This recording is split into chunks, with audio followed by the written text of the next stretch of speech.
Boa noite, pessoal. Estamos aqui, né, com mais um encontro. Os amigos já estão até brincando que eu sou o cara aí da que eu sou o cara das entrevistas. Mas tenho feito de tudo aí para trazer um bom conteúdo pra gente, tá? Gostaria de saber se vocês estão me ouvindo. Vocês que estão entrando agora, vocês estão me ouvindo? Estão conseguindo me ouvir? Já vai me dando feedback aí que eu tô com fone diferente, né? Eu vou até o professor Assir já entrou. Eu vou tirar o fone e ver se fica melhor para poder falar e para poder ouvir, né? Hoje eu tô aqui na casa da minha mãe. Eu vou só fixar o tema aqui, professor Assir, e já lhe chamo, tá? Enquanto isso, eu vou falando. Nós temos várias lives aqui que você não pode perder, tá bom? Que você não pode de jeito nenhum, hipótese alguma, você pode perder. Porque são lives com conteúdos, principalmente essa de hoje,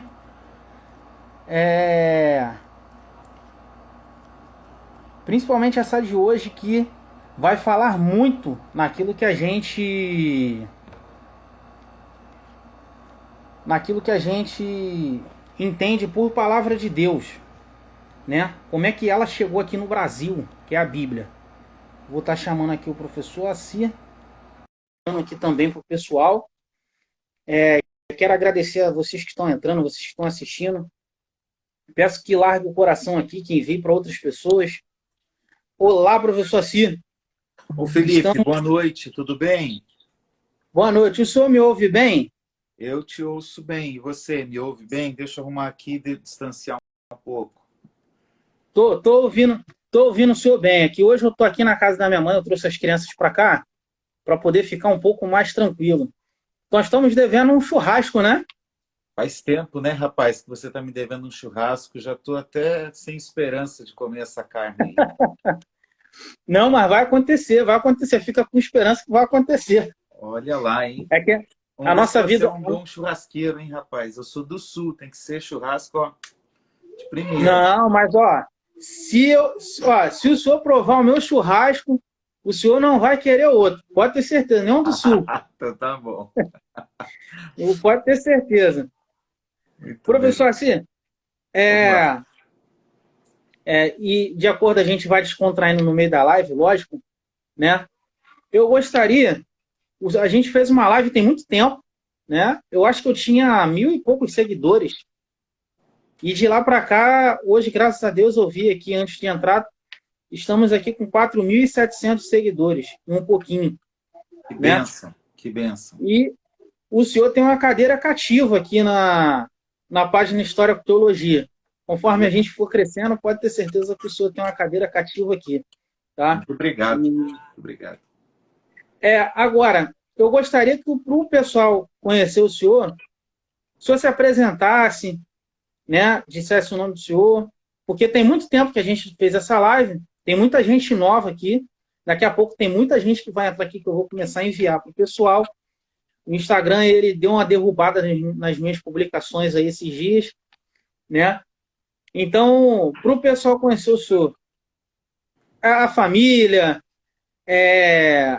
a parte acadêmica, eu botei hoje, eu enviei para o pessoal, que embora toda a parte acadêmica, o senhor tem mais de primazia, né?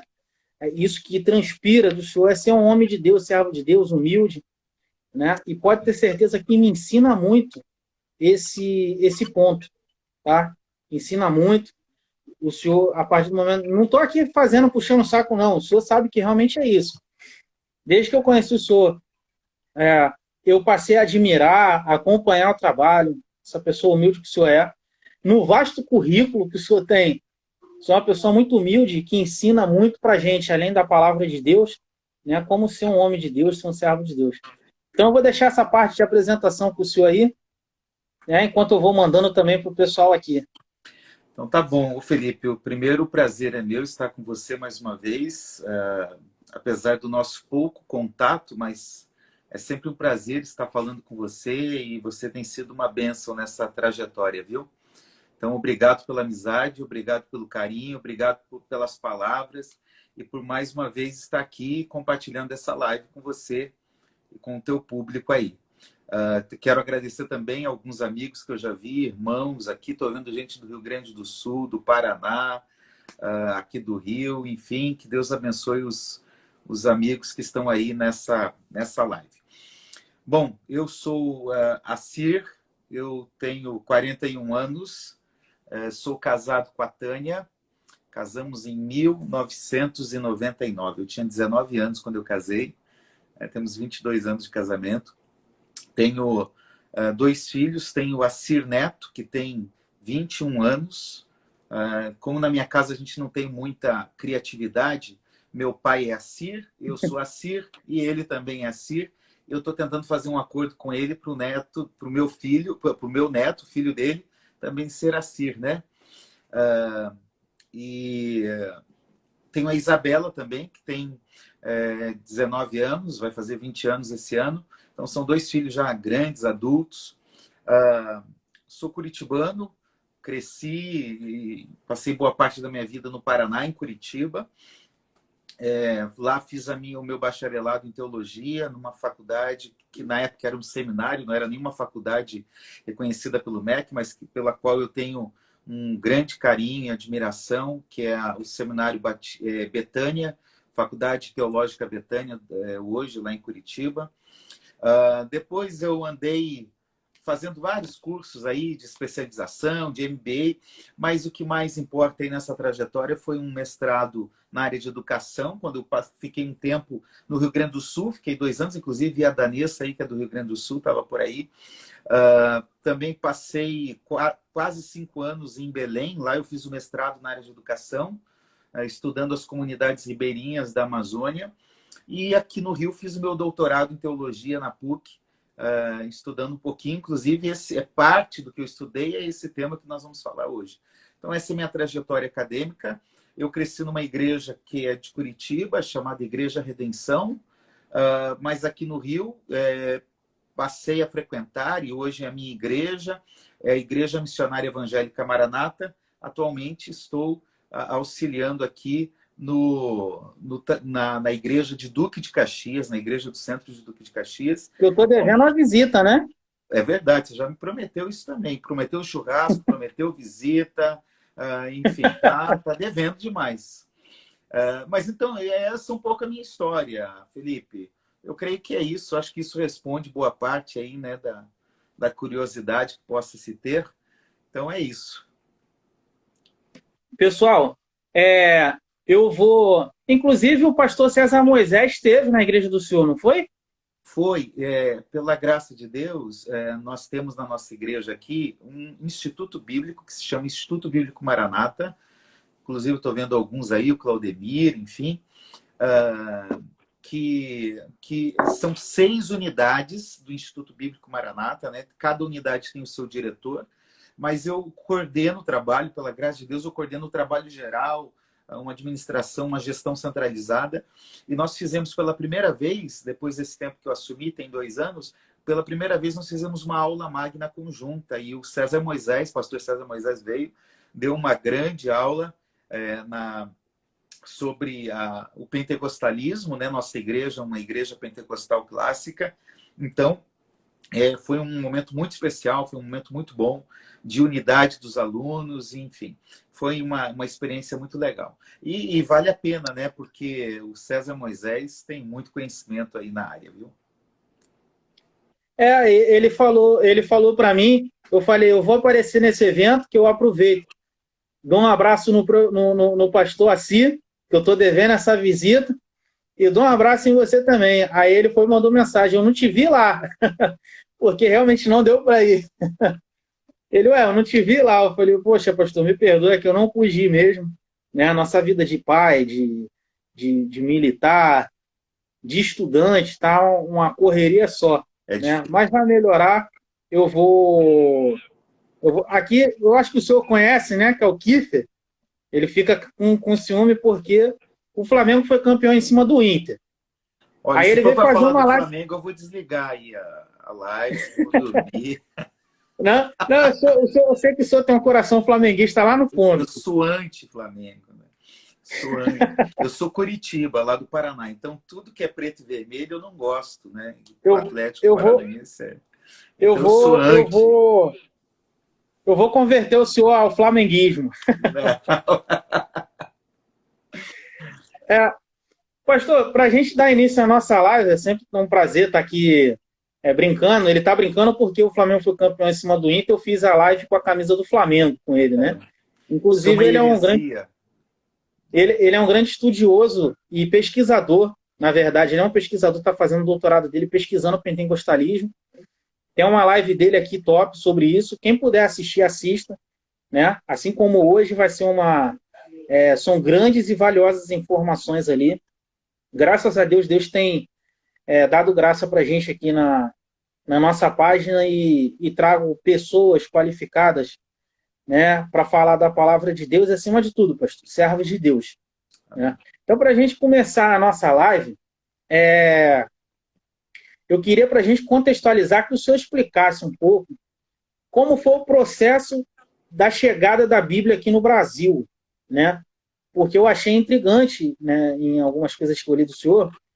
O senhor falou assim, os missionários, eles, principalmente na publicação que o senhor fez, quem chegou primeiro, os missionários ou a Bíblia? Eu falei, bom, e já está começando a encucar, e já vou começar por aí, né? Como foi o processo de chegada inicialmente da Bíblia aqui no Brasil?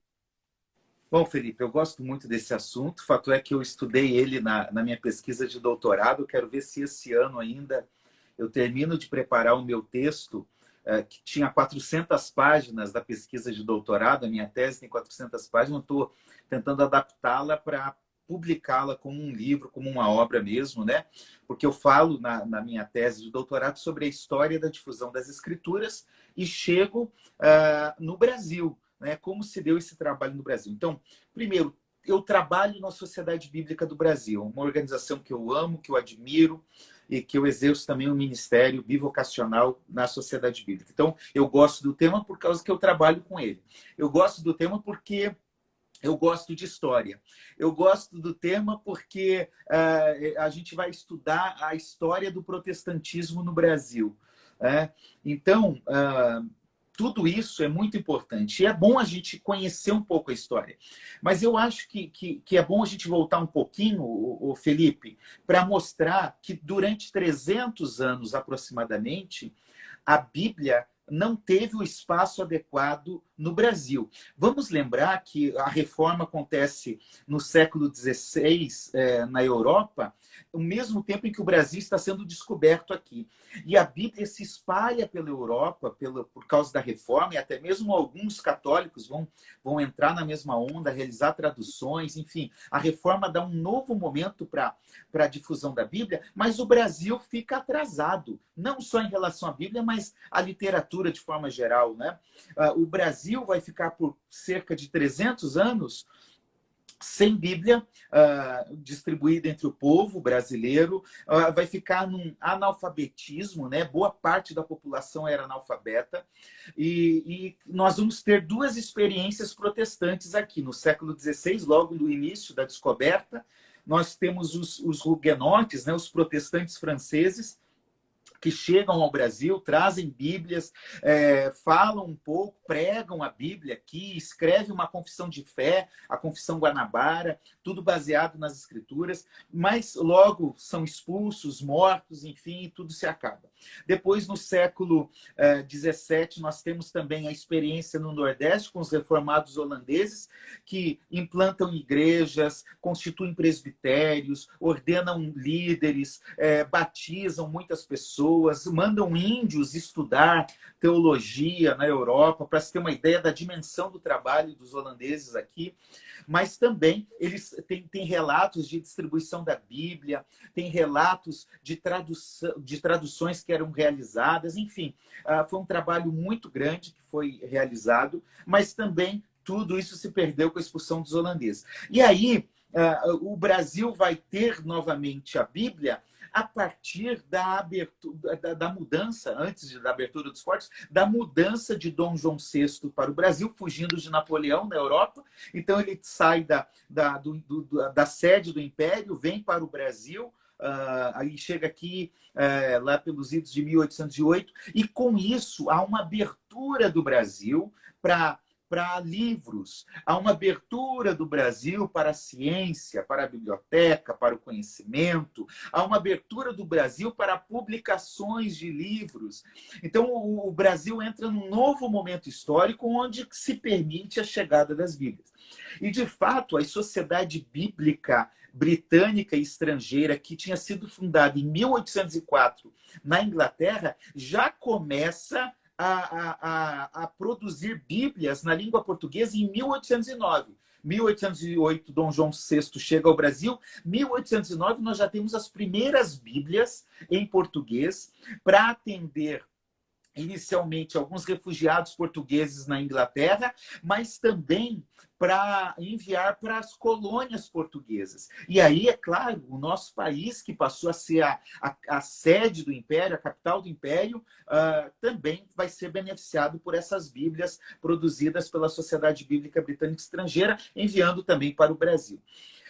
Nesse período do catolicismo, é bom lembrar que, apesar da Bíblia não ser distribuída, nós temos relatos de que, por exemplo, Anchieta, ele contava histórias bíblicas, ele apresentava desenhos, canções, músicas, teatros, tudo com teor bíblico. Então, ainda que nós não tivéssemos a Bíblia em si, havia na mentalidade do povo brasileiro uma ideia das histórias bíblicas, algumas delas, né? Então, foi se criando uma familiaridade com a Bíblia, mesmo sem tê-la. E aí, quando o Brasil se abre, as primeiras Bíblias começam a chegar e chegam causando impacto para atender a curiosidade de um povo que por 300 anos não tinha acesso fácil à Bíblia. E aí eu respondo a tua pergunta. Fiz toda essa introdução para poder ir objetivamente para a sua resposta. De fato, uma coisa que me incomoda é o exclusivismo narrativo dos historiadores denominacionais. O Lucas, nosso amigo, ele faz um trabalho muito grande separando história da igreja de história eclesiástica, né? Nem sempre a gente ouve isso, e o Lucas destaca muito bem isso. Uma coisa é a história da igreja contada por gente neutra, outra coisa é a história eclesiástica, ou seja, um batista contando a história dos batistas, um metodista contando a história dos metodistas. Há uma diferença. E por que eu digo isso? Porque normalmente os historiadores denominacionais, eles vão trazer vão narrar a história de uma maneira que potencialize a história deles e assim por diante. Não estou dizendo que está errado ou que está certo, é uma forma de contar a história. Mas normalmente você percebe nesses historiadores, Felipe, uma ausência das informações mais fidedignas e que são mais corretas na história. De quê? De fato, como eu publiquei, como você perguntou, a Bíblia chegou antes dos missionários. Nós já temos relatos de Bíblia chegando ao Brasil antes dos primeiros missionários protestantes. Temos que lembrar que nós tivemos um protestantismo de imigração, anglicanos e alemães que eram luteranos, que quase não se preocuparam com a evangelização do povo brasileiro, nem com a distribuição da Bíblia entre os brasileiros. Mas aí nós temos, então, os primeiros missionários vão chegar, que são os metodistas, em 1836. Ou seja, nós temos aí cerca de quase 30 anos depois de Dom João VI chegar aqui ao Brasil. E ali há um grande tempo em que os missionários não chegaram. Os primeiros metodistas, 1836. Até esse tempo, quem chegou? A Bíblia. A Bíblia começou a ser enviada pela Sociedade Bíblica Britânica Estrangeira, pela Sociedade Bíblica Americana para o Brasil.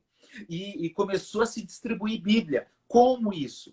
primeiro eram os comerciantes ingleses, que eram protestantes, né, anglicanos, que vinham para o Brasil, marinheiros, pessoas que estavam viajando, que passavam por aqui, começaram a vir e distribuir a Bíblia.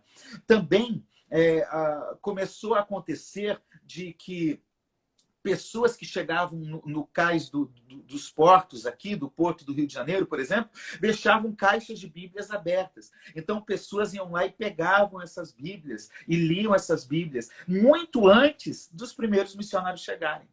Quando os missionários chegam, já tem Bíblia pelo país. Quando os missionários denominacionais vão implantar as suas igrejas pelo interior do país, em muitos lugares que eles chegam, já tem lá um grupo lendo a Bíblia, já tem lá um grupo realizando um culto de acordo com o que a Bíblia dizia, e essas pessoas, então, ficam até assustadas. Tem relatos dos missionários dizendo que Bíblias já eram distribuídas por aí. Então, a Bíblia chegou antes. E aí eu digo, normalmente eu falo isso na conclusão, mas eu vou antecipar hoje. A Bíblia foi a que primeiro entrou no país e constituiu a base, que abriu o Brasil para a chegada das igrejas protestantes depois. Os metodistas, congregacionais, presbiterianos, batistas e episcopais. Então a Bíblia chegou antes, abriu o espaço e os missionários chegaram pregando e implantando suas igrejas.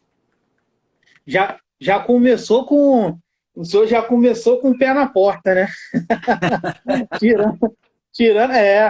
Tirando muito da cabeça do pessoal essa ideia, né? De que primeiro teve um protestantismo de missão, implantou, construiu igrejas, depois conheceram a Bíblia. Não, já tiveram contato antes, né? Mas tem uma pergunta aqui que vai mais para frente, que a gente vai, que provavelmente o senhor vai falar de Anchieta, né? Porque me interessa esse ponto justamente porque eu tenho estudado, tenho pesquisado, buscado iconografia evangélica. Conversei até com o senhor sobre isso. Eu falei sobre isso na live que fizemos eu, Lucas, o Kiffer e o Ian, né? Que é um católico greco-melquita, que saca muito de história oriental. Ele colocou a gente, tem aí. O segundo ponto que queria que o senhor tratasse, pastor, é que a gente vai ver que essas Bíblias chegaram, como o senhor bem já falou. Só que os nativos daqui não tinham contato com a escrita europeia, né? Com a letra e tudo mais. Então, como foi a divulgação do Evangelho, né? Da mensagem através da Bíblia? Como o senhor falou, do Anchieta e tudo, queria que o senhor explicasse para a gente como é que foi essa difusão, né? Essa divulgação, essa difusão, né, da mensagem bíblica, da Bíblia, né, aqui no Brasil.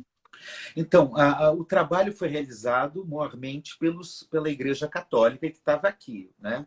O protestantismo chega distribuindo a Bíblia, mas no período da colônia, o trabalho era realizado, a evangelização era realizada pela Igreja Católica que estava aqui. Então, como o país tinha um percentual alto de analfabetos, né, a Igreja Católica, de forma geral, principalmente naquela época, não valorizava a Bíblia, não, aliás, tem encíclicas papais no período contra a distribuição da Bíblia pelas sociedades bíblicas. Então, a Igreja Católica nem se preocupava com isso. Como que eles falavam, né? Anchieta é uma grande referência nesse sentido. As pessoas, os brasileiros que estavam aqui, os índios, enfim, até os outros, os descendentes portugueses, porque o Brasil era fechado às outras nações, não podia ter estrangeiro no Brasil, então era uma realidade muito difícil. Eles tinham acesso à Bíblia por meio das histórias, nas pregações, por meio de teatros, sim, tinha teatros, por meio de canções, tem canções que descrevem a Bíblia. Mas também um aspecto interessante são as imagens bíblicas, né? O povo evangélico, de forma geral, tem uma rejeição às imagens, porque mal faz uma comparação com as imagens que são fruto de adoração ou de esqueci o termo que se usa no meio católico, para dizer de uma reverência, né, que se tem. Veneração. Oi? a Veneração. veneração a santos e assim por diante. Mas a verdade é que imagens de histórias bíblicas acompanharam o povo de Deus, a igreja cristã na história. Não é só um contexto do Brasil. Antes mesmo, fora na Europa, havia gente analfabeta e as imagens era a Bíblia dos iletrados, né? Então, imagens com os personagens bíblicos, com cenas bíblicas, foram fundamentais para a evangelização, foram fundamentais para semear a matriz religiosa bíblica na cabeça das pessoas. E isso aconteceu no Brasil. Então, você vê igrejas católicas antigas no Brasil que são marcadas por pinturas, por desenhos, por afrescos. Nós temos as esculturas do Alejandrinho, por exemplo, em Minas Gerais, em Congonhas, que são os 12 profetas, né? Tudo isso já era uma ideia bíblica que era semeada na cabeça das pessoas. Então, isso contribuiu. Era assim que a Bíblia era conhecida, ainda que não como a gente crê que deveria ser, mas era assim que ela era conhecida nesse período. É perfeito porque no bate-papo que eu tive, e vou pegar um gancho nisso que o senhor, nessa informação que o senhor passou, que eu não sabia, né? Vou pegar um gancho nisso aí para minha inscrita lá, porque é importante, né? Deixa eu te dar na minha pesquisa... deixa eu te falar. Na minha tese, eu discorro umas 10 páginas, mais ou menos, sobre isso. Eu não lembro, acho que é no segundo capítulo, né? Como a arte, como a imagem, a literatura, o teatro fez parte desse processo de divulgação da Bíblia, tá? Vale a pena dar uma lida depois, tá bom? Não vale a pena não, já irei ver. eu já vou sair daqui e vou procurar a tese do senhor, porque vai ser muito importante, né? Eu não estou trabalhando a imagem rapidamente, em alguns segundos, quando o senhor bebe água, né? Eu não estou trabalhando a imagem como forma de iconolatria. Eu estou fazendo uma distinção, né, dos termos de iconografia. O pessoal no meio evangélico tem uma rejeição e um susto muito grande quando se fala de iconografia, né? Então confundem com iconolatria, né, iconologia. Eu estarei fazendo essa distinção, como eu fiz até na live, né? Mandar um abraço para o professor Braia aí, ele entrou aí também, Braia Kibuka. Então eu faço essa distinção, e para mim vai ser importante porque foi um modo de evangelização, o primeiro contato que eles tiveram, né, com a Bíblia. Isso para mim foi genial, foi muito importante de Anchieta ele ter essa brilhante ideia, né, de passar desse jeito para os iletrados, né? Para não tomar o tempo, porque a live hoje é do senhor, outro dia a gente conversa no churrasco sobre isso, porque com certeza o senhor irá me ajudar muito nisso, assim como o Lucas, o professor Braia, o pessoal tem ajudado, o Ismael também, que eu não sei se está aqui. Agora eu vou trazer aqui, depois eu vou fixar. Eu peço para quem estiver mandando pergunta, que mande as perguntas na caixinha de pergunta, para eu não precisar tirar o tema que está fixado aqui. Valeu, pessoal? Então, eu gostaria, no Brasil Colônia, né, creio que houveram pontos positivos e pontos negativos dessa difusão, como o senhor acabou de mencionar.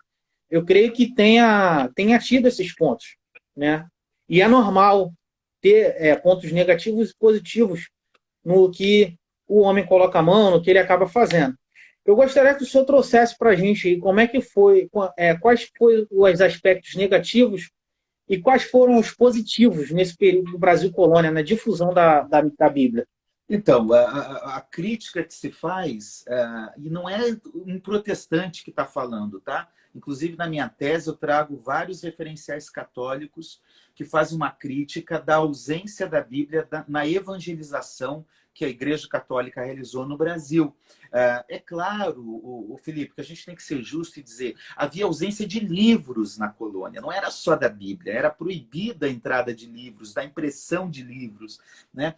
Quem conseguiu fazer um trabalho um pouco melhor foram os jesuítas, mas eles foram expulsos em 1759, e aí o trabalho de evangelização no Brasil ficou capengando, né? Então, essa é uma realidade. O controle exercido aqui pela metrópole portuguesa no Brasil prejudicou muito esse trabalho de evangelização e muita gente critica isso, tá? Esse é um aspecto. Isso também resultou numa péssima formação dos clérigos no Brasil. Quando os protestantes chegam, os padres estão secularizados. Muitos nem dando importância. Não é um protestante que diz isso.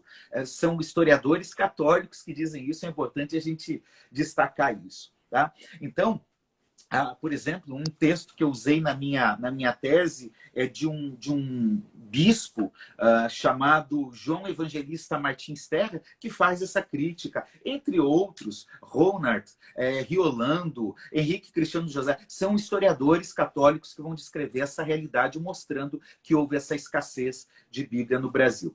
Então, esse é um aspecto negativo, a ausência da Bíblia em si. Tá? Agora, é claro, gente, que a gente tem que entender o seguinte: o aspecto positivo é que o conteúdo, as histórias, as músicas, os desenhos marcaram as raízes históricas do nosso cristianismo. O Brasil é um país de matriz religiosa cristã porque os católicos aqui estiveram. Se tivesse sido o Império Otomano que tivesse invadido o Brasil, nosso país não seria nada cristão, né? Então, a gente tem que lembrar que sim, houve uma contribuição, ainda que não é aquela que nós, como protestantes, achamos que deveria ter acontecido, mas houve uma contribuição formando o que a gente poderia chamar de um substrato religioso cristão na população. Por quê? Quando os protestantes chegam distribuindo a Bíblia, as pessoas já conhecem, já estão curiosas. Eu quero ver esse livro, eu quero conhecer esse livro. E isso vai ser importante na hora da evangelização protestante. Deixa eu arrumando aqui enquanto você faz a outra pergunta aí. Tá. Tem até uma pergunta aqui interessante do JP Rodrigues Júnior, né? Tá aqui. Qual o impacto dos jesuítas na catequização? Um trabalho sem base bíblica foi negativo ou positivo? Então, obrigado, Júnior. Conheço. Um abraço, Júnior. Como eu estava comentando, os jesuítas fizeram um trabalho muito melhor e mais significativo. Com a saída deles, o trabalho ficou quase zero, né? Mas veja, isso tem a ver com o pressuposto católico de evangelização.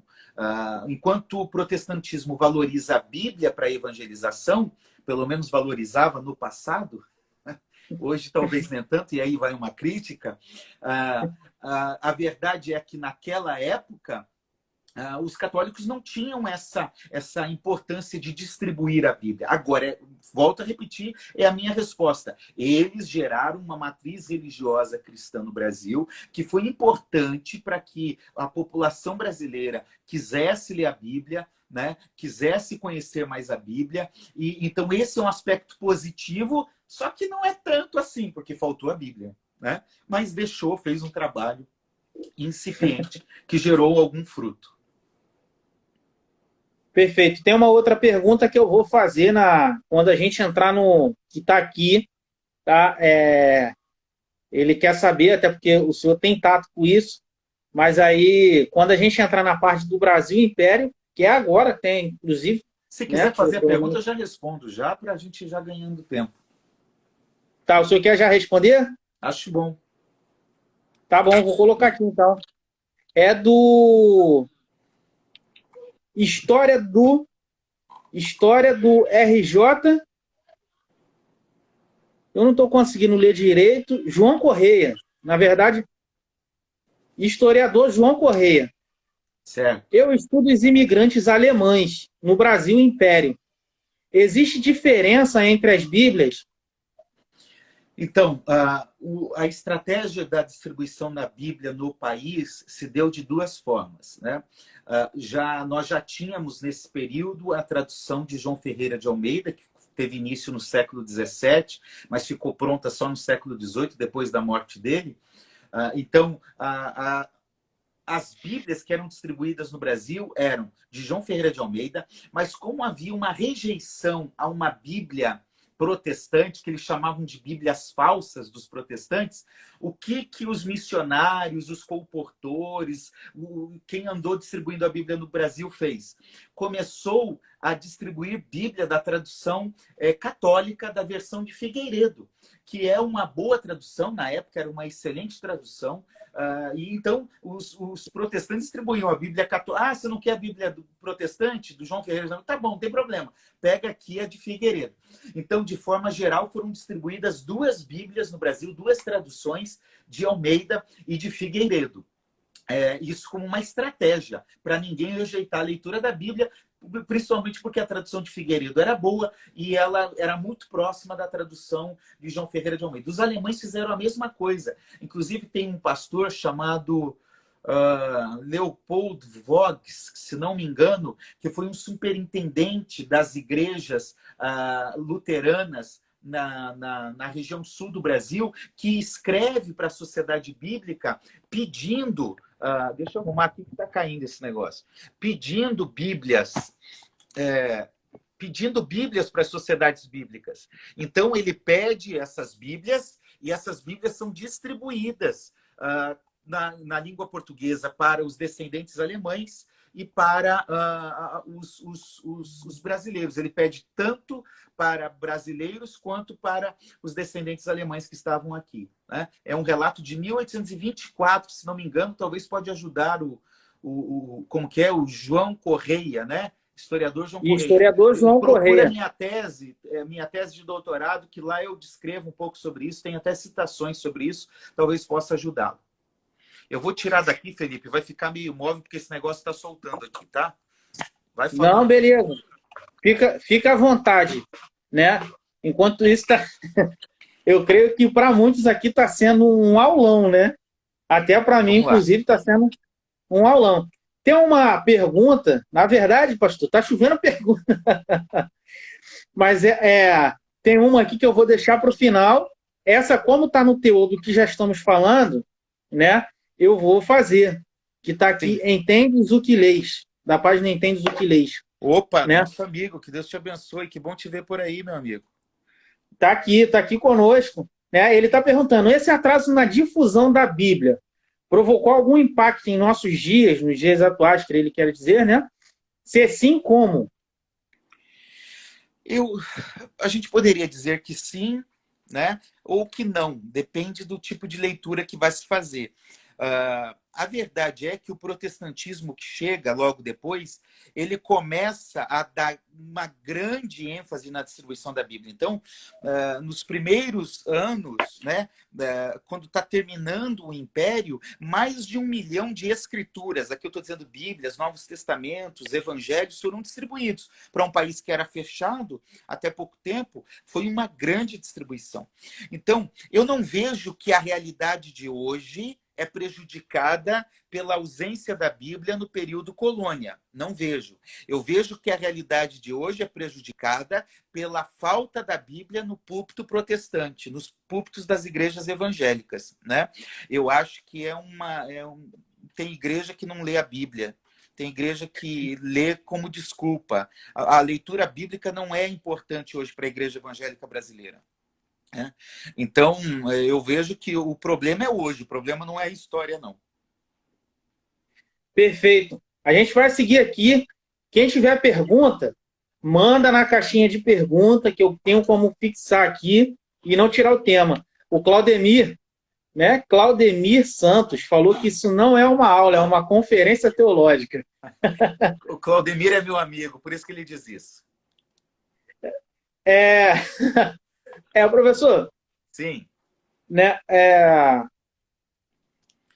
Tem hora que eu chamo de Assi, tem hora que eu chamo de um amigo, tem hora que eu chamo de um professor.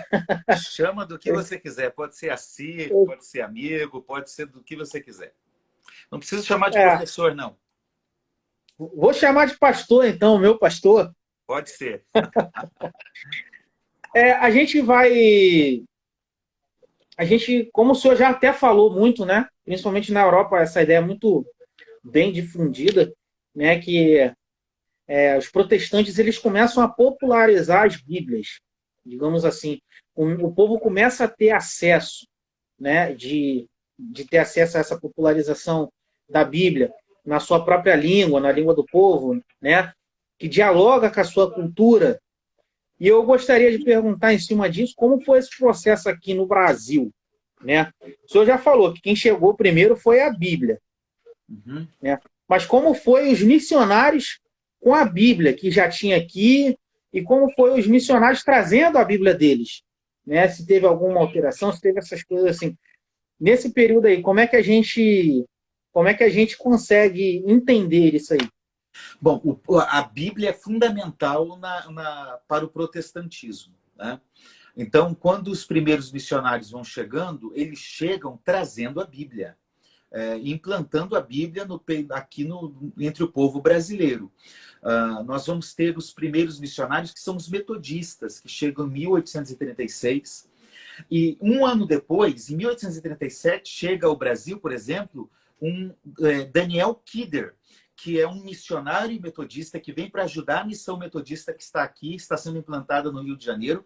E Daniel Kidder sai viajando pelo país, ele passa um tempo viajando e distribuindo a Bíblia, e falando da Bíblia, e conhecendo o país. Depois vem o James Fletcher, no mesmo período quase, que é um presbiteriano. Ele não vem para implantar a igreja, ele vem também para fazer o trabalho bíblico, e ele viaja mais de 5.000 quilômetros levando a Bíblia para vários lugares.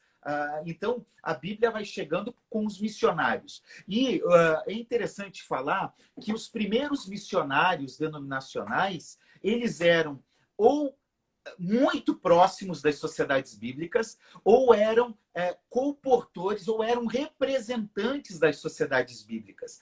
Então, você pega, por exemplo, no segundo período do metodismo, que é o Ransom, J. Ransom, que veio para o Brasil, ele era um representante da sociedade bíblica americana. Você pega o Calley trabalhou intensamente em cooperação com a sociedade bíblica. Você pega Simonton, presbiteriano, era um agente da sociedade bíblica americana. Então, você vê que a maioria dos primeiros missionários tinham um vínculo direto com as sociedades bíblicas. Eles vinham para implantar suas igrejas, mas também representavam as sociedades bíblicas. Então, é um trabalho que você não tem como separar, é um trabalho conjunto, em que vai abrindo igreja e vai implantando. Inclusive, os presbiterianos, Simonton era um agente da sociedade bíblica, Blackford, que inicia a igreja em São Paulo, também era um agente da sociedade bíblica. Depois ele deixa o pastoreio da igreja só para se dedicar ao trabalho da sociedade bíblica, né? Na igreja congregacional, que não era congregacional ainda, né? A igreja evangélica fluminense, os pastores, as primeiras lideranças eram todas colportores. Na igreja do Cali, muita gente foi colportor levando a Bíblia pelo Brasil. Então, a própria implantação das denominações, das missões protestantes, se deu por meio do uso e da distribuição da Bíblia. Eu quero voltar a falar dos presbiterianos. Quando os presbiterianos começaram a andar pelo país para abrir igreja, eles iam e abriam e também distribuíam a Bíblia em depósitos, deixavam a Bíblia para ser vendida, distribuída.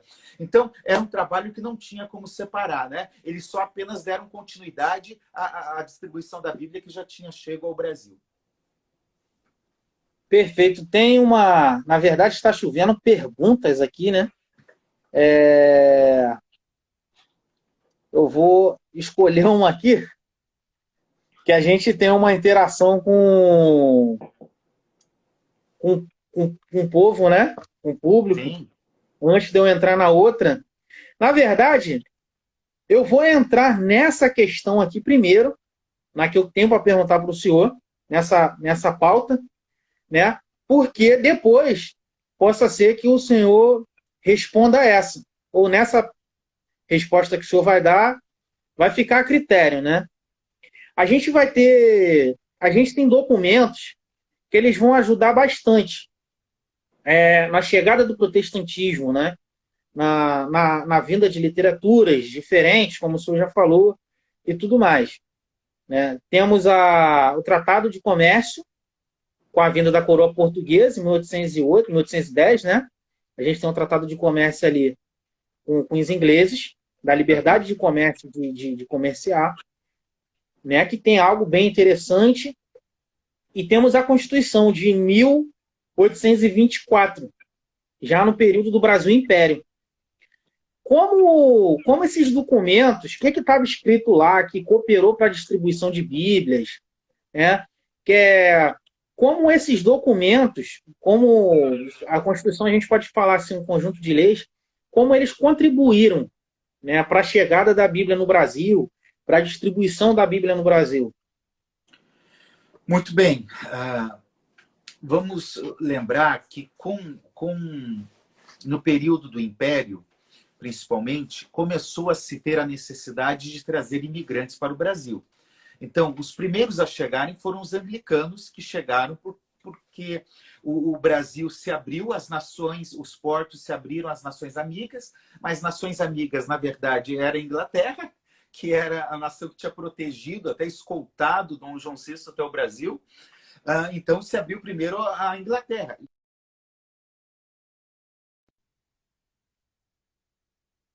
Aí, né, Correia, se não me engano, que está estudando sobre a presença dos alemães aqui, ou dos luteranos, logo depois começaram a vir migrantes da Suíça, da Alemanha para o Brasil. Né?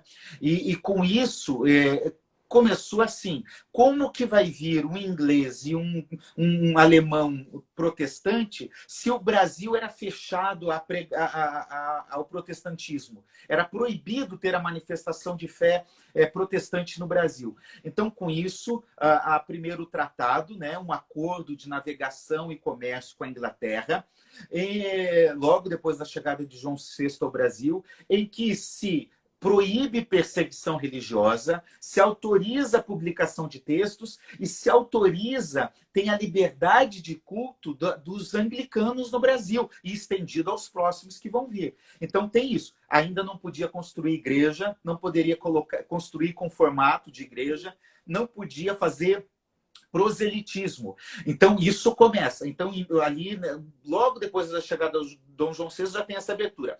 Depois, já com Dom Pedro I, em 1824, nós vamos ter a primeira Constituição do Brasil, que reafirma aquilo que o tratado tinha dito, mas agora está presente na nossa Constituição, dando mais liberdade, dando mais liberdade religiosa para o protestantismo se espalhar no Brasil. Né?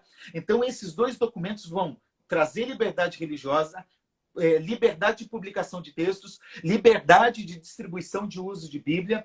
Fato é que depois Calley, 20, 30 anos depois, né, em 1856, 1857, ele vai ter um problema de perseguição e ele vai recorrer à justiça, ele vai recorrer a juristas aqui no Brasil, renomados, para poder se defender. Por quê?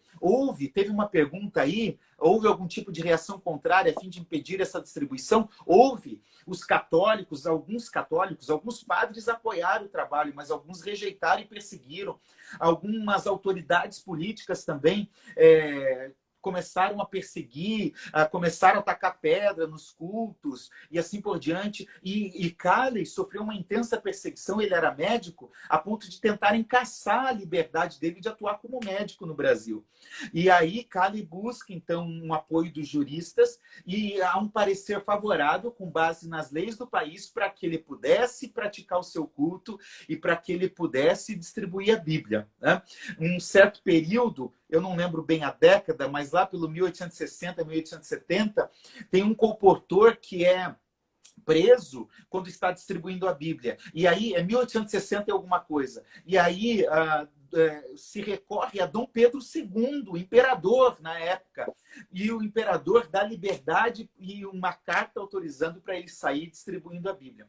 Então, é lógico que foi um processo. A Robert Calley, fundador do congregacionalismo no Brasil, nós devemos muito a isso, porque ele lutou pela liberdade religiosa e, com isso, a distribuição da Bíblia. Né?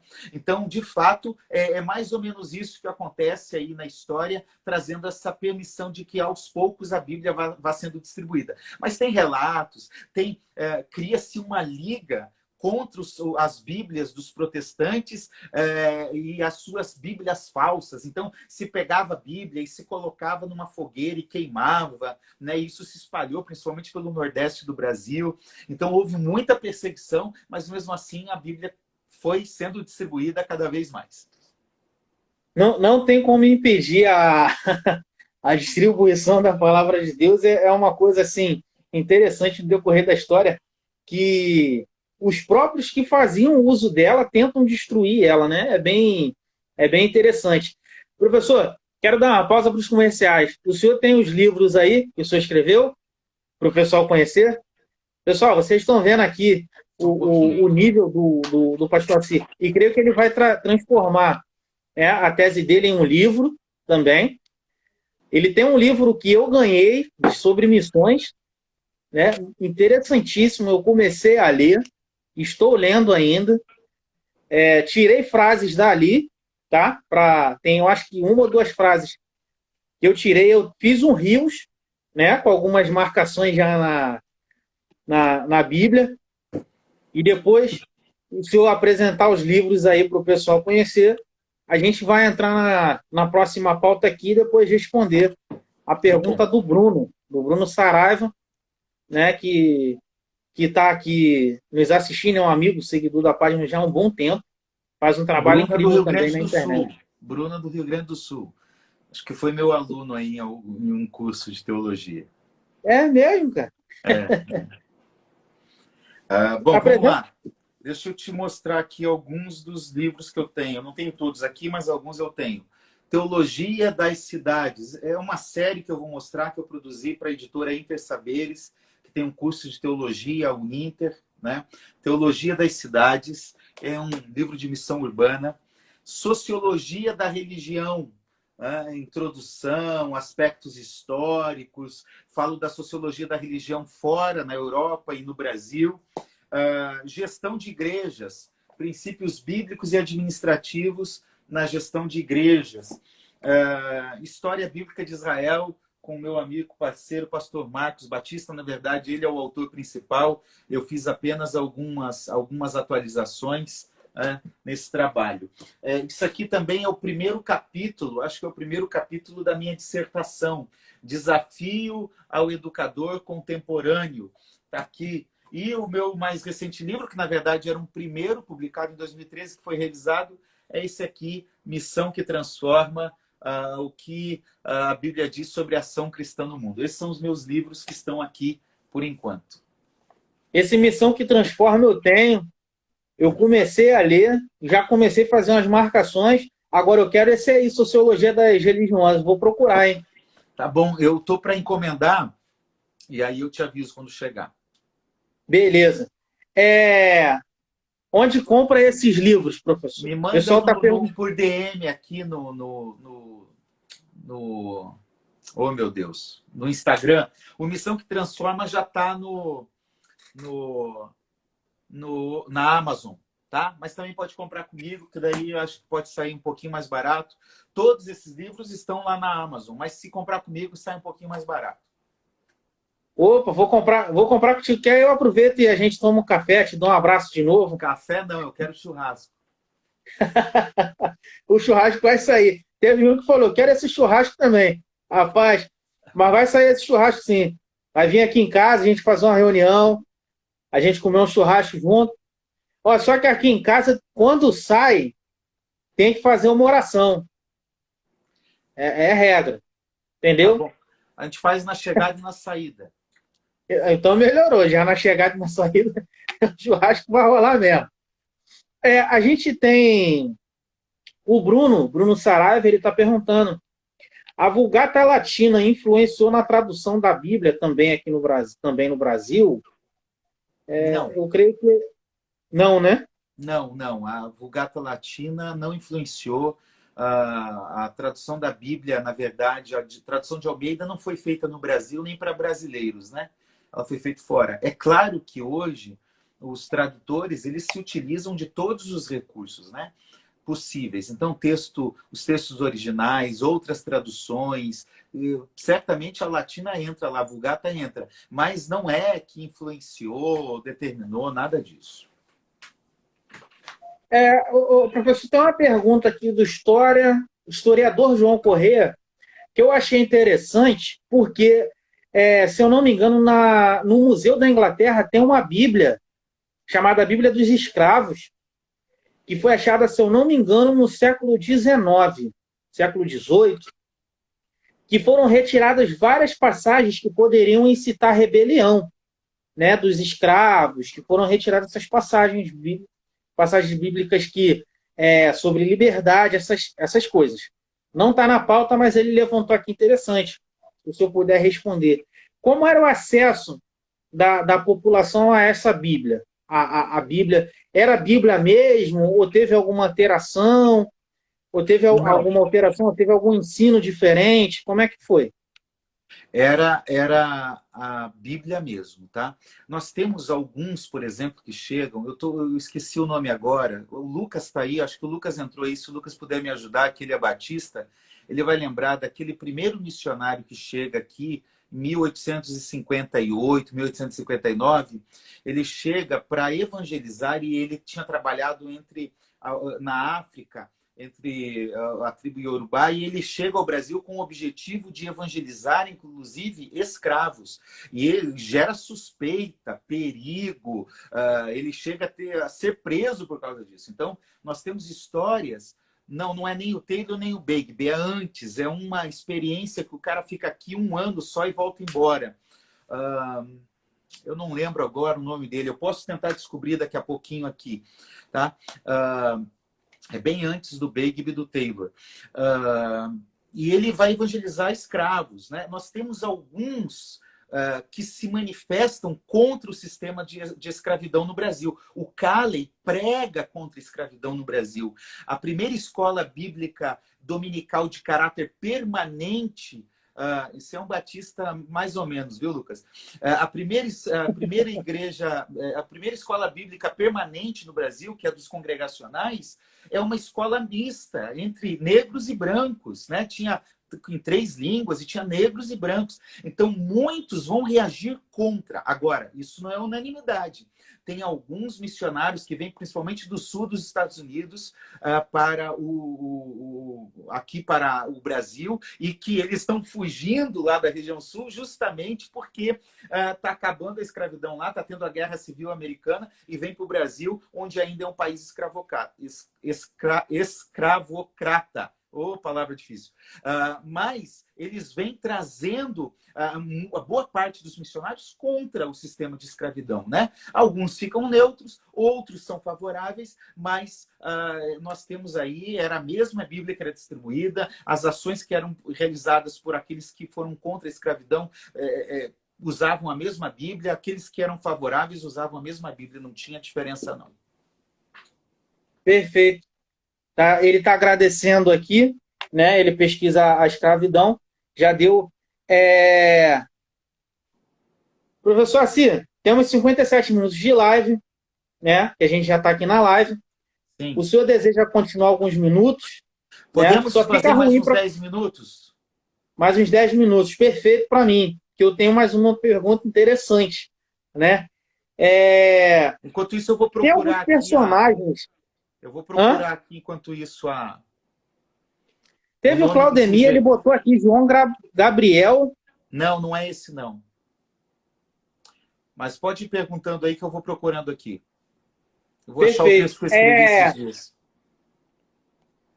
Alguns personagens, né, que são ícones, são pessoas que, pelos feitos deles, né, principalmente aqui no Brasil, logicamente, que foram importantíssimos nesse processo, até para o pessoal pesquisar depois, procurar saber, né, que eles foram importantíssimos nesse processo das pessoas terem acesso à Bíblia, delas terem os ícones, né, que elas lutaram, elas batalharam.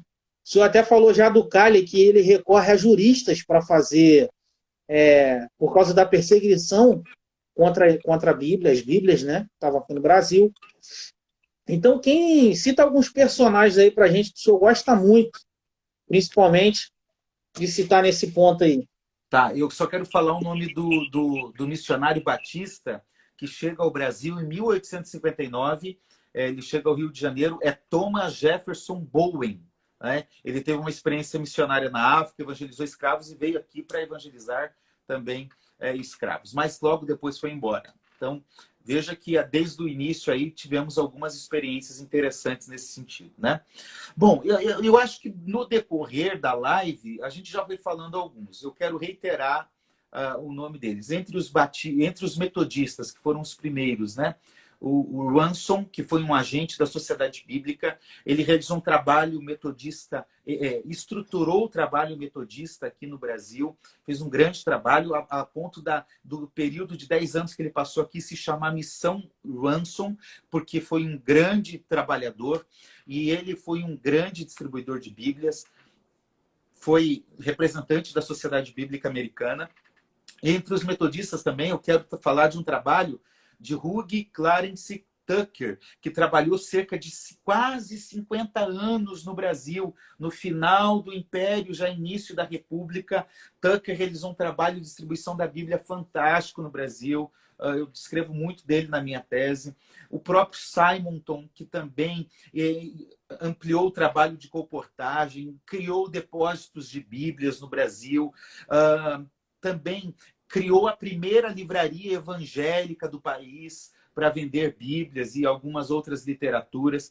O Calley, que formatou um trabalho de colportagem, ou seja, colportor era quem saía com uma mala nas costas para vender Bíblia pelo interior do país, ou quando não podia vender, trocava por comida, por alimentação, por hospedagem, enfim. Calley fez um grande trabalho bíblico. Gonçalves também, que foi um pastor congregacional, um dos primeiros brasileiros a cuidar do trabalho bíblico e ser pastor também ali, fez um grande trabalho. Nós temos estes nomes principais que fizeram um grande trabalho de distribuição da Bíblia. O Daniel Kidder, que eu já comentei, James Fletcher, que eu já comentei, Richard Corfield, que também era um episcopal, fez um grande trabalho na Bahia, no Norte, no Rio de Janeiro. Enfim, nós temos vários nomes que marcaram a trajetória da distribuição da Bíblia no nosso país. Pastor Assi, Sim. Agora uma pergunta do pastor Anderson. Hoje está chovendo perguntas, as lives não costumam ser assim, não. O pessoal está...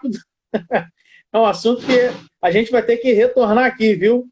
Tá certo. Ele está perguntando qual é a sua tradução ou versão preferida e por quê? Bom, hoje eu uso, tanto para minha leitura quanto para pregação, a Nova Almeida Atualizada, NAA. Essa é a minha tradução. Por quê? Primeiro que eu gosto de traduções clássicas da Bíblia, e ela é uma Almeida, né? É uma revisão da Revista e Atualizada. E o que essa tradução fez? Ela praticamente substituiu termos que não eram mais compreensíveis na tradução RA e na RC, imarcessível, enxúndia, beneplácito, jactância, né? Termos que não se utiliza mais. Então, a Nova Almeida alterou esses termos. Ela também deu maior fluência à leitura. Em vez de usar o método hebraico, que é verbo e sujeito, criou Deus, fala da forma natural da língua portuguesa. Deus criou. Então, a Nova Almeida vai fazer isso. E é um texto que flui. A Nova Almeida Atualizada é uma Almeida que seria uma tradução de Almeida hoje, né? Facilitou a linguagem, por exemplo, tirou tu e vós e colocou você e vocês, mas quando se refere a Deus, se utiliza tu. Então, manteve o estilo, manteve a classe, né? E é uma excelente tradução, uma revisão. É neutra, teologicamente falando, também é neutra no aspecto denominacional, porque é por uma comissão interdenominacional. Então, é a tradução que eu uso e é a que eu recomendo que você use, mas gosto de usar sempre que eu vou pregar. Leio a Nova Almeida, leio a RA, leio a RC, leio a NTLH. Não deixo de ler a NTLH em todas as minhas pregações para comparar o texto e trazer maior clareza, porque é uma linguagem, uma tradução mais facilitada para o leitor brasileiro. Então, sempre trago ela junto, às vezes, poucas vezes, mas às vezes tem o sermão com ela como base, né? Mas a NA hoje é a minha tradução preferida. Já fica a dica, né? O senhor já está dando a dica para quem pregou. Teve uma vez que eu estava na minha igreja, tem um pastor amigo meu, que ele queria pregar um texto que, na minha Bíblia, ela é Almeida 1964, né? 69 deve ser. Ela tá despencando um pouquinho ali a capa, mas eu não.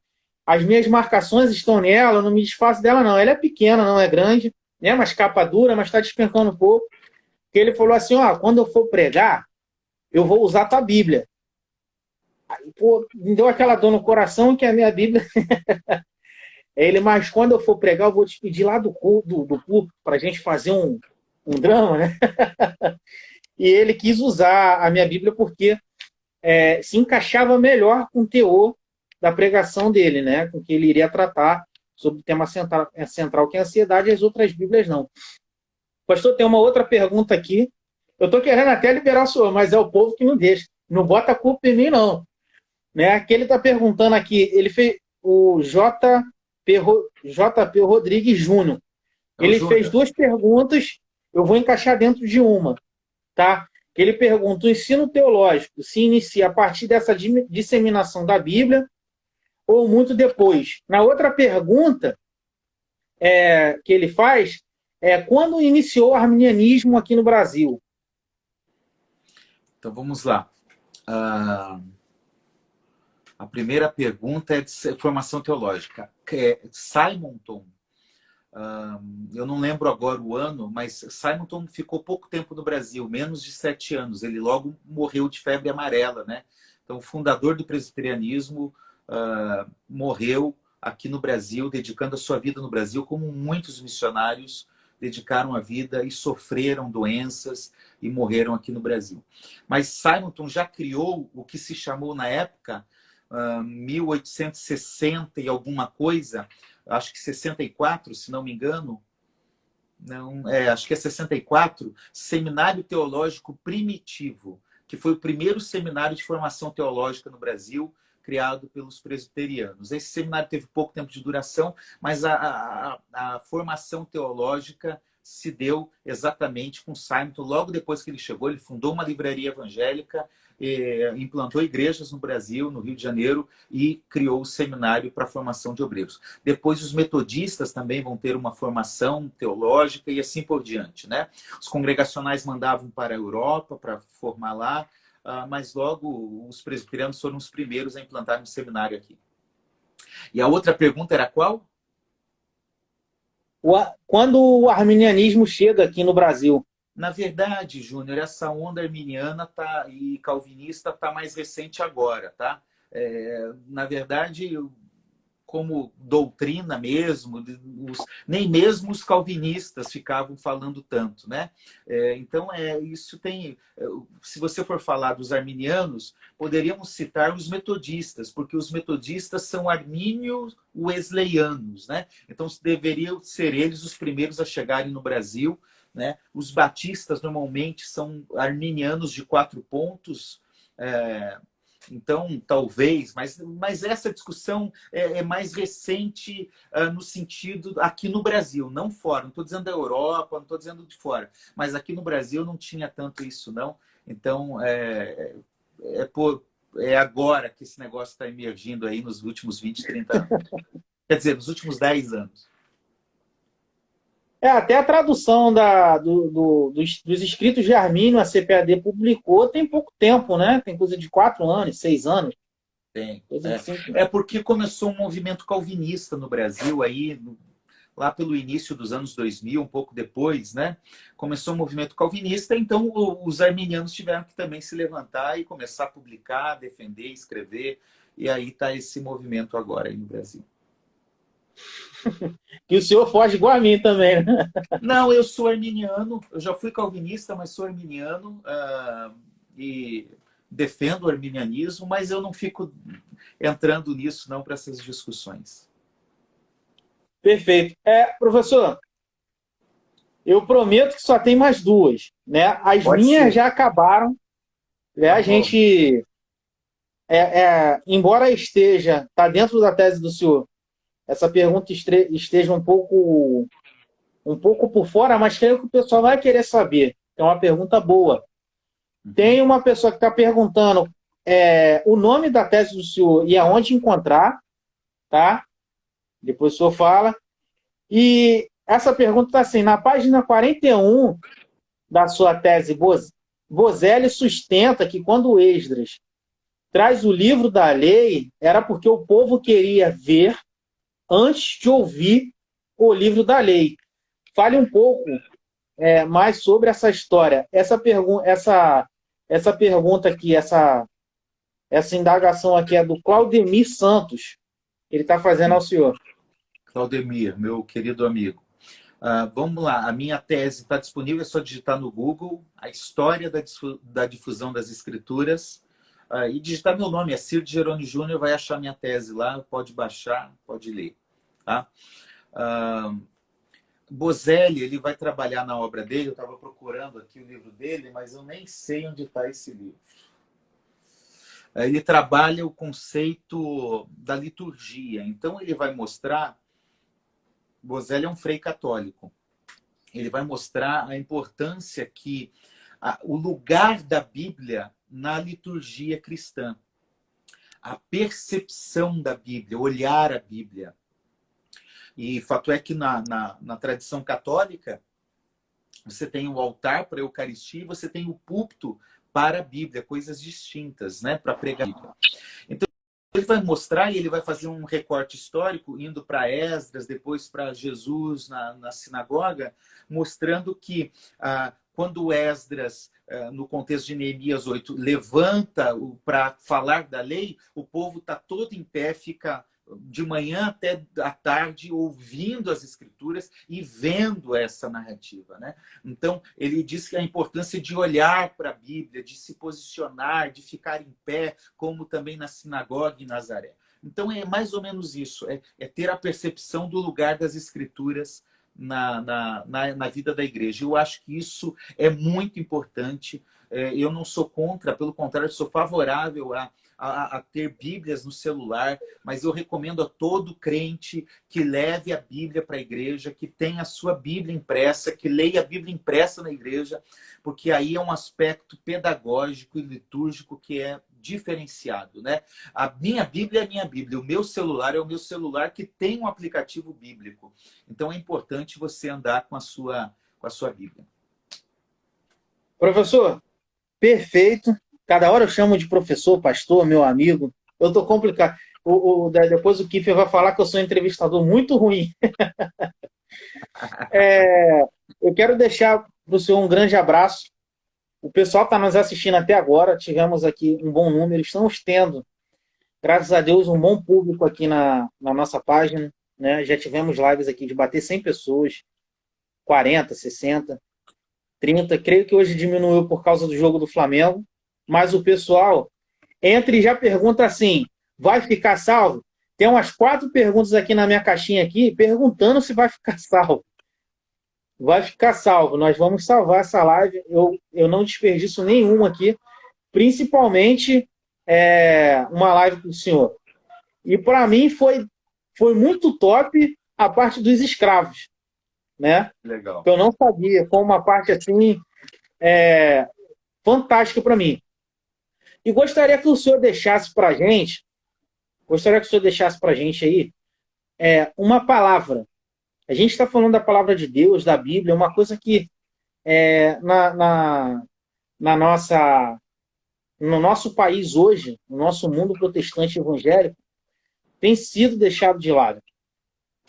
As pessoas não têm noção do trabalho que nossos irmãos do passado tiveram para que nós tivéssemos acesso à Bíblia, à palavra de Deus, para que pudéssemos ler na nossa liturgia e pregar ela. O senhor deixa uma palavra para a gente aí sobre isso. Eu quero incentivar que na sua igreja, se você é pastor, se você é líder, que você dê a centralidade que a Bíblia deve ter no culto evangélico protestante, né? Os reformadores, os pré-reformadores, os reformadores lutaram por isso. E um dos motivos que surgiu, que emergiu a reforma, foi a ausência da Bíblia. E, infelizmente, hoje, muitas igrejas evangélicas estão sem a Bíblia. até a pregação, Felipe, se lê um texto bíblico como desculpa e justificativa, mas a pregação foge da Bíblia, né? Então, infelizmente, domingo agora que passou, eu preguei aqui na minha igreja, em Caxias, o texto de Isaías 40, e eu termino dizendo isso, que sirva de uma lição para nós. Seca-se a erva, cai a sua flor, mas a palavra do nosso Deus permanece para sempre. Então, que essa seja a nossa ênfase, sabendo que tudo pode ir embora, mas a palavra de Deus, ela permanece. É claro que é a palavra que revela Jesus, o nosso centro é Jesus, o nosso foco é Jesus, ele é o verbo encarnado e ele deixa a palavra para nós, para que nós conheçamos, por meio da palavra e da iluminação do Espírito Santo, quem é Jesus. Então, a palavra é fundamental na vida da igreja, na pregação, que se tenha mais pregações bíblicas, músicas bíblicas, igrejas bíblicas, que a palavra de Deus tenha o seu lugar central. Eu deixo um abraço para você, um abraço para os amigos aí, Leir, viu, Leir, não entendes o que lê, Deus abençoe, Júnior, Vi Lopes, Ilma, Vivian, eu vi bastante gente aí, a Vandelice, ó, que Deus abençoe, Bruno, lá do Rio Grande do Sul, também tem que fazer um churrasco para mim, viu, Bruno? Claudemir, enfim. Aí me leva nesse churrasco aí. Olha que eu vou ir no Rio Grande do Sul em junho, hein, Bruno? Vou em Gramado aí passar uns dias. Então, que Deus abençoe vocês todos. A Roberta, Roberta, Deus te abençoe. Enfim, várias pessoas que estão por aí. Um abraço para todos vocês. Que Deus te abençoe. Foi um prazer. Tá bom estar com vocês. Que pena que... Vou usar a frase de quem usou aqui. Que pena que acabou. Né? Vinícius, de São Paulo. Um abraço, amigo. Deus te abençoe. Pastor, que pena que acabou. Né? Quero dar um abraço para todos que entraram aqui, que estão aqui. Tem muita gente aqui. Se eu parar para dar abraço a todo mundo... Né? Carol aí, Carol, Isabel... Ih, tem feijoada e tá todo mundo... Faz uma feijoada maravilhosa. Tá todo mundo se devendo, hein? Gente boa. Deus abençoe vocês aí, ó, de Vila Velha, Espírito Santo, a terra da moqueca.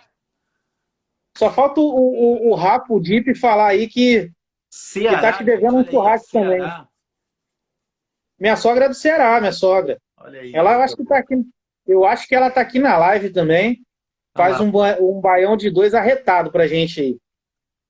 Tá aí, Volta Redonda, Thalita lá da Presbiteriana do Retiro, Reverendo Douglas, um abraço. Que bom, gente, que bom. Valeu. Um abraço. Pastor, peço que Deus abençoe o senhor. Né? Já falei, tem cadeira cativa aqui. Quando o senhor estiver disponível, nós vamos marcar. Eu estou querendo trazer mais lives assim, teológicas para a gente também. Fiz uma enquete aí, o pessoal ficou meio dividido, né? Então, quero alcançar também o outro povo que gosta dessa parte mais teológica. Eu peço e agradeço o senhor pela disponibilidade, pelo carinho, amizade, né? Sempre está pronto ali a responder. Estou vendo com meu tio para trazer o senhor aqui na igreja, né? Ele é um homem difícil de contato, igual o senhor. Ó, para o senhor ver, eu consigo mais contato frequente com o senhor do que com ele. Para ter uma noção, olha que é meu tio, hein? Deve ser flamenguista. Ele é. Tá, mas é que ele toda hora está atendendo as ovelhas, né? Então, eu quero agradecer aí pela presença de todo mundo. Pastor, nós vamos nos falando. Quando o senhor tiver disponibilidade, é só o senhor falar, Felipe, estou com disponibilidade, que a gente traz uma live aqui, né? Principalmente que essa palavra do senhor final foi maravilhosa e que sirva de despertamento para muitos que estão aqui assistindo, né? Para se voltarem ao estudo da Escritura, das Escrituras, as devocionais pelas Escrituras, né? Que as pessoas têm perdido, e que Deus possa abençoar a vida do senhor, tá bom? Um grande abraço, um forte abraço, um abraço em toda a família, no filhão e na filhona aí também, tá? E no próximo aniversário me leva para churrascaria também, viu? Valeu. Valeu, gente. Um abraço. Deus abençoe.